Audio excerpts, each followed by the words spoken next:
नमस्कार दोस्तों, कैसे हैं आप सभी लोग। तो मैं आ गया हूं एक नया लेटेस्ट अपडेट और एक नई वीडियो लेकर आप सबके बीच। तो दोस्तों, कल्पना कीजिए हमारे शरीर के अंदर कुछ ऐसे प्रोटीन मौजूद है जिनका कोई तय आकार नहीं है, जो हर पल अपना रूप बदलते रहते हैं और जिनकी वजह से कैंसर, अल्जाइमर और कई गंभीर बीमारियां जन्म लेती हैं। दशकों तक दुनिया के वैज्ञानिक इन बिना आकार वाले प्रोटीन को समझ नहीं पाए, लेकिन अब भारत के वैज्ञानिकों ने आर्टिफिशियल इंटेलिजेंस की मदद से ऐसा टूल बना लिया है जो इन रहस्यमयी प्रोटीनों की भाषा को पढ़ सकता है। सवाल यह है कि ये प्रोटीन क्या होते हैं, एआई इन्हें कैसे समझ रहा है और यह खोज स्टूडेंट्स के एग्जाम और भविष्य दोनों के लिए इतना जरूरी क्यों है। अब दोस्तों, पूरा विषय समझते हैं विस्तार से। हमारा शरीर अरबों कोशिकाओं से बना है और हर कोशिका के अंदर हजारों तरह के प्रोटीन काम करते हैं। सामान्य तौर पर जब हम बायोलॉजी पढ़ते हैं तो हमें सिखाया जाता है कि हर प्रोटीन का एक निश्चित 3D स्ट्रक्चर होता है, जैसे चाबी ताला मॉडल, और उसी स्ट्रक्चर की वजह से वह अपना काम करता है। लेकिन आधुनिक बायोलॉजी ने यह साबित कर दिया है कि हमारे शरीर में एक बहुत बड़ा वर्ग ऐसा भी है जिसे इंट्रिंसिकली डिसऑर्डर प्रोटीन कहा जाता है। ये ऐसे प्रोटीन होते हैं जिनका कोई स्थायी आकार नहीं होता, कभी मुड़ जाते हैं, कभी फैल जाते हैं, कभी दूसरे प्रोटीन से जुड़ जाते हैं और कभी अलग हो जाते हैं। यही वजह है कि इन्हें समझना पारंपरिक तरीकों से लगभग असंभव था। समस्या यह थी कि अगर किसी चीज का आकार ही तय नहीं है तो वैज्ञानिक यह कैसे तय करें कि वह किससे जुड़ेगा, कब जुड़ेगा और बीमारी कैसे पैदा करेगा। यही कारण है कि कैंसर, न्यूरोलॉजिकल डिसऑर्डर और कई जेनेटिक डिसीज में शामिल इन प्रोटीनों पर रिसर्च बहुत धीमी थी। दुनिया भर में super computer, expensive lab experiment और सालों की मेहनत के बाद भी स्पष्ट उत्तर नहीं मिल पा रहा था। यहीं से एंट्री होती है भारत के वैज्ञानिकों की। भारत के national centre for biological science Bengaluru के वैज्ञानिकों ने मिलकर एक AI based deep learning tool विकसित किया है जिसका नाम है डिसोबाइंड। यह टूल खास तौर पर उन प्रोटीनों के लिए बनाया गया है जिनका कोई स्ट्रक्चर नहीं होता। डिसोबाइंड AI को लाखों बायोलॉजिकल डाटा पॉइंट्स पर ट्रेन किया गया है ताकि यह समझ सके कि डिसऑर्डर प्रोटीन का कौन सा हिस्सा दूसरे प्रोटीन के किस हिस्से से इंटरेक्ट करेगा। अब इसे आसान भाषा में समझिए। मान लीजिए आपके पास दो ऐसे लोग हैं जिनका कोई तय स्वभाव नहीं है, कभी दोस्ताना, कभी गुस्सैल, कभी शांत। अब अगर कोई कंप्यूटर सिस्टम यह बता दे कि किस परिस्थिति में ये दोनों लोग दोस्त बनेंगे और किस परिस्थिति में लड़ेंगे, तो यही काम डिसोबाइंड कर रहा है, लेकिन प्रोटीन्स के लिए।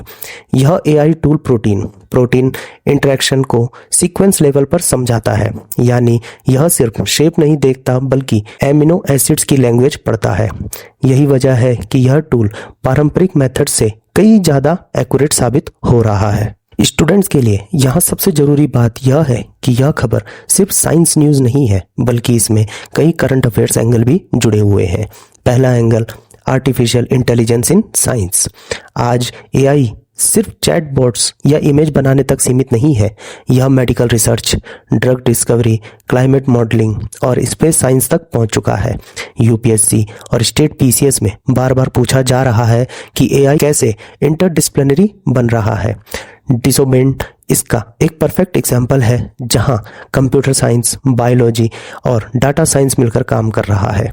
दूसरा एंगल, इंडियाज रिसर्च इकोसिस्टम। अक्सर स्टूडेंट सोचते हैं कि कटिंग एज रिसर्च सिर्फ अमेरिका या यूरोप में होती है, लेकिन यह खबर बताती है कि भारत के रिसर्च इंस्टीट्यूट अब ग्लोबल लेवल पर योगदान दे रहे हैं। NCBS जैसे संस्थान यह दिखाते हैं कि मेक इन इंडिया सिर्फ फैक्ट्रीज तक सीमित नहीं है, बल्कि इनोवेशन इंडिया भी एक रियलिटी है। तीसरा एंगल, हेल्थ और disease research. Intrinsically disorder proteins का सीधा संबंध कैंसर, पार्किंसन, अल्जाइमर और ऑटोइम्यून डिजीज से है। अगर हम यह समझ पाएं कि ये प्रोटीन कैसे इंटरेक्ट करते हैं तो नई दवाइयाँ डिज़ाइन करना आसान हो जाएगा। इसका मतलब है faster drug discovery, cheaper treatment और पर्सनलाइज्ड मेडिसिन का रास्ता। अब एक जरूरी सवाल, क्या यह टूल अभी इलाज कर सकता है? तो नहीं, और स्टूडेंट को एग्जाम में यही बैलेंस्ड आंसर लिखना होता है। डिसोबाइंड एक रिसर्च टूल है, कोई मिरेकल क्यूर नहीं, यह साइंटिस्ट को बेहतर हाइपोथेसिस बनाने में मदद करता है, जिससे आगे लैब एक्सपेरिमेंट्स तेज और सस्ते हो जाते हैं। एक और महत्वपूर्ण बात, यह टूल ओपन सोर्स है।